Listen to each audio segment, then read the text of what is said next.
2023 मध्ये विरोधकांचं विधेयकाला समर्थन होतं असं फडणवीसांनी आज म्हटलंय। तर एनडीएकडे 2/3 मेजॉरिटी नसल्यानं विरोधकांनी खरे दात दाखवले असं फडणवीस यांनी म्हटलंय। तर विरोधकांचा विरोध म्हणजे नारी शक्तीचा अपमान आहे, सत्य कधी संपणार नाही।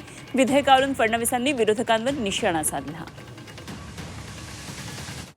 या प्रत्येकाला हे माहिती आहे 2023 साली ज्यावेळेस महिला आरक्षण विधेयक आलं, एकमताने ते पारित झालं, त्यानंतर हे विधेयक कधीपासनं लागू केलं पाहिजे याकरताचं संविधान संशोधन आलं होतं। 23 मध्ये एनडीए जवळ 2/3 मेजॉरिटी असल्यामुळे आपण काही करू शकत नाही, म्हणून तोंड दाबून या लोकांनी त्यावेळी बिलाला समर्थन केलं।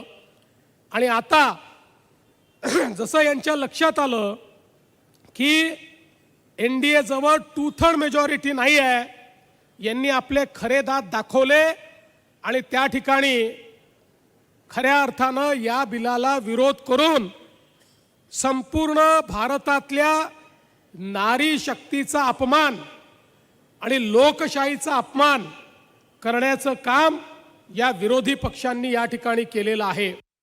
सगळ्या लोकांना स्मरून सांगतो, तुमच्या या मानसिकतेविरुद्ध आमचा लढा सुरू झालेला आहे आणि जोपर्यंत भारताच्या संसदेत आणि विधानसभेमध्ये आमच्या 33% महिला पोचणार नाही, आम्ही तुम्हालाही शांतपणे झोपू देणार नाही।